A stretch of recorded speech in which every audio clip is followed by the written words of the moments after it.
Hey there, beer tubers. Welcome back to Maxwell Starr's Beer Reviews. Here, back at you tonight with a beer that was sent to me by none other than the great Albino Rhino of Niagara Falls, Ontario. Thanks for this one, Chad. We're going to take a look at Great Lakes Brewery Long Dong Pilsner. I'm about to put a long dong in my mouth. 5% ABV. It says, The Legend Lives On, Tank 10 series. Stemming from our Project X line, Tank 10 is a tickle trunk of tasty treats. This series is payback to our hardworking brewers. We've reserved fermenting tank number 10 for them and have given them the green light to brew whatever the heck they want. Bottoms up. Ingredients: hops, malted barley, hops, yeast, as it should be. In a Pilsner anyway. Serving temperature 1 to 3 degrees Celsius. I think this is pretty cold anyway. Glassware, pub pint. Meh. From the Canadian Brewing Awards, Canadian Brewery of the Year, 2013 to 2014. Yeah, so I've had some stuff from Great Lakes Brewery before, and I don't know if I had the Red Leaf Lager recently. I don't know if it was part of this Tank 10 series or not. I'll have to look it up, but I don't think I've had anything from this. And well, obviously, if Chad sent it to me, it's either really good or he sent it to me to troll me. So let's crack it open and take a look. See whether I like it or not. Now, I do like Pilsners. I will put that out there. I'm a really big fan of like Pilsner Urquell. But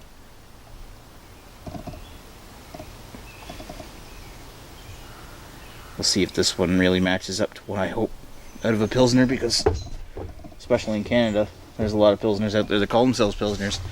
But really all they are is just maybe a little slightly hoppier pale lager. Or maybe just a pale lager. Wow, look at that. That actually looks like what I would expect from Pilsner. Look at that, like orange throughout the body. Nice hearty looking beer. Nice dense head. Wow, that's actually pretty impressive. And maybe it's condensation on my glass. Yeah, no, it's not condensation. It's just plain and simple hazy. Look at that. That's sexy. I wasn't expecting to get that from a Pilsner at all. I don't even think that Pilsner Urquell is hazy. This has been a few years. It's been a while since I had one. I think I had one last year. I mean, try as many different beers as I do. It's just not much time can go between trying one and trying another. So, yeah, I gotta say that looks really nice. And if somebody was to hand that to me and not tell me it was a Pilsner, I'd probably wouldn't know what it is. It looks kind of like some kind of pale ale. So let's give it a sniff. Cheers. Oh. There's a little, like that light sweetness like Pilsner malt has. There's a little bit of this Saw's peppery, grassy kind of smell.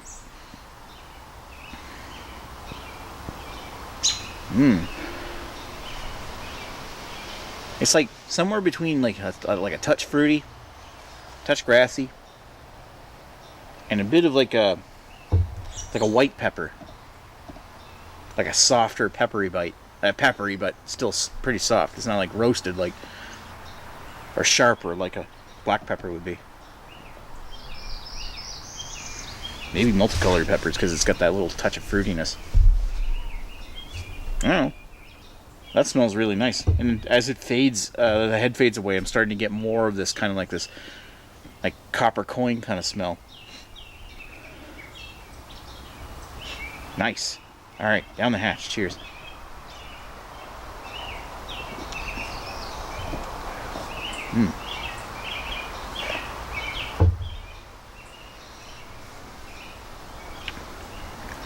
It's smooth. It's almost like it's not coriander, but there's a bit of almost some kind of spice. And it might be the pepper note. But it's like pepper, or a little touch of orangey. Very light.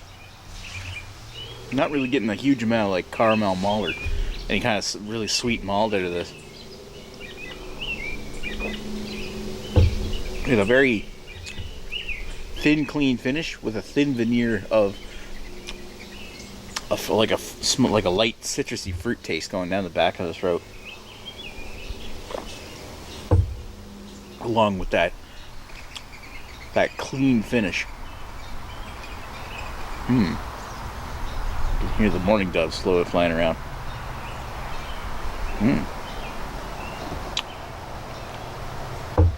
That's not bad.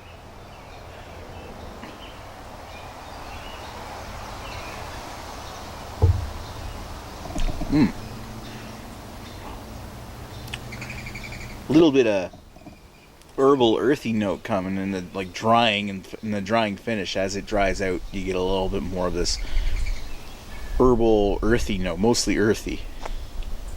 But not that, I mean, saying it's herbal and earthy makes it sound like, oh, it's very noticeable. No, it's not. It's just a little bit there, drying, dries out your mouth and makes you want to take another sip. I will say that it's a nice lager. If you're looking for a clean finishing, refreshing lager, this one's a little heavier. Still fairly clean and thin finishing, just like a lager should be, but it's a little thicker. And you know what? I actually like that, because it brings more to the table.